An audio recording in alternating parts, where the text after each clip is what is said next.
تو آپ کے غلام اسلم فرماتے ہیں رات کو میں اور جناب عمر نکلے تھے تو ایک مکان میں ہم نے دیکھا کہ ایک عورت نے نا اس کے بچے بار بار شور کر رہے ہیں اور وہ کچھ پکا رہی ہے، آواز آ رہی ہے۔ تو حضرت عمر نے دروازے پہ دستک دی، کون ہے دروازے پہ؟ کہا میں ایک غلام ہوں۔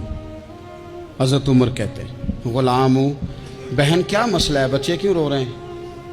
تو بی بی کہنے لگی تمہیں کیوں بتاؤں، جاؤ نا اپنا کام کرو۔ حضرت عمر نے اصرار کیا تو تلخ لہجے میں، جس سے غصہ نہیں کر جاتے حکمران، councillor, chairman, M P M N A ناراض نہیں ہو جاتے، اس تلخ لہجے میں بی بی کہنے لگی دعا کرو اللہ میرے اور عمر کے درمیان قیامت میں فیصلہ کرے۔ کیسا حکمران ہے کہ اس کی حکومت میں میرے بچے بھوکے سوتے ہیں، یہ میں نے پانی میں روڑے ڈال کے چڑھائے ہیں، لیکن یہ پیٹ کی بھوک یہ بڑی ڈاڈی ہوتی ہے، یہ نیند بھی نہیں آنے دیتی۔ خیال تھا رو دو کے سو جائیں گے پر سو بھی نہیں رہے۔ حضرت فاروق اعظم دوڑے گئے، گھر سے سامان، اناج، غلہ کندھے پہ رکھا۔ خادم کہتے میں نے کہا کہ مجھے دے دیں، فرمانے لگے چل تو وعدہ کرنا قیامت میں بھی میرے بوجھ اٹھائے گا۔ کہ حضور نہیں، وہ تو میرے بس کی بات نہیں۔ فرمایا پھر مجھے کرنے دیں۔ دوڑے آئے، اس خاتون کے دروازے پر لا کے وہ چیزیں رکھی، کہا بہن اگر تو پردہ کر لے تو یہ غلام نا آج کھانا پکا دے تیرے بچوں۔ پھر وہ گھی چڑھا کے، چینی ڈال کے، کچھ سامان پکتا تھا وہ کھانا پکایا۔ غلام کہتے ہیں جب پھونکے مارتے تھے تو داڑھی سے دھواں نکلتا تھا، آگ جلاتے تھے دھواں نکلتا، پھر کھانا پکایا، پھر ان بچوں کو کھلایا۔ پھر حضرت عمر فاروق رضی اللہ تعالیٰ عنہ نا تھوڑے پیچھے بیٹھ گئے تو بچوں کے ساتھ اس طرح کی باتیں کرنے لگے کہ وہ ہنس پڑے۔ جناب اسلم کہتے ہیں بچے اس بیوہ کے ہنستے تھے، بچے ہنستے تھے اور عمر روتے تھے۔ جب وہ ہنستے تھے تو فاروق روتے تھے۔ پھر وہ بچے آہستہ آہستہ لیٹنے لگے اور جب وہ سونے کی طرف بڑھنے لگے تو حضرت عمر کہنے لگے بہن میں جاؤں؟ کہنے لگی رب تیرا بھلا کرے، میرا کلیجہ پھٹ جاتا اگر میرے بچوں کو آج شام بھی روٹی نہ ملتی۔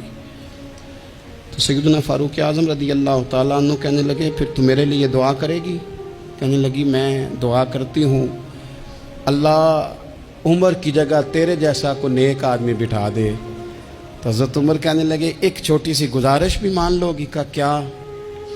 فرمانے لگے کوئی یہ میری خدمت اگر پسند آئی ہے تو عمر کو معاف نہیں کر دیتی؟ غلطی ہو گئی، اسے پتہ نہیں تھا، اپنے منہ سے کہنے لگے سیاںا بھی نہیں، باشعور بھی نہیں، اسے چاہیے تھا خلافت کی ذمہ داریاں نہ لیتا۔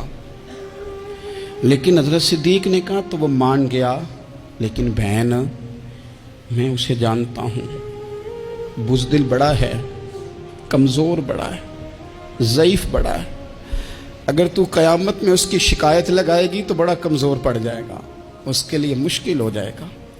تو کہنے لگی اچھا اگر تو اتنی سفارش کرتا ہے تو جا، میں نے عمر کو معاف کیا۔ حضرت فاروق اعظم نے چہرے سے کپڑا ہٹایا تو بی بی کہنے لگی اوہو آپ عمر ہیں؟ آپ فرمانے لگے میں جو بھی ہوں تو وعدہ کر چکی ہے کہ تو نے عمر کو معاف کیا۔ پھر باہر نکلے اور اپنے خادم جناب اسلم سے کہنے لگے 2 بندے اور بلا اور انہیں گواہ بنا کہ میں نے اس غریب کے روتے بچے ہنسائے ہیں، تو جا کے ان کو بتا میں نے وہ ہنسائے ہیں، اس کے بھوکے بچوں کو میں نے روٹی کھلائی ہے، اور تو گواہ ہو جا کہ اس بی بی نے خود کہا ہے بغیر جبر کے، میری گزارش پہ کہا ہے کہ میں نے عمر کو معاف کیا۔ کیوں نہ ہم بھی اپنی اپنی ذمہ داریوں کا احساس کر لیں، کیوں نہ ہم بھی جہاں جہاں ہماری ڈیوٹی ہے ہم بھی وہاں غور کر لیں، کہیں ایسا تو نہیں کہ ہم بھی کمزور پڑ گئے ہیں، ذمہ داری تو لے لی ہے پر اب ہم ادا نہیں کر پا رہے، ورنہ وہاں سے معافی لے لے۔ اللہ تعالیٰ سیدنا فاروق اعظم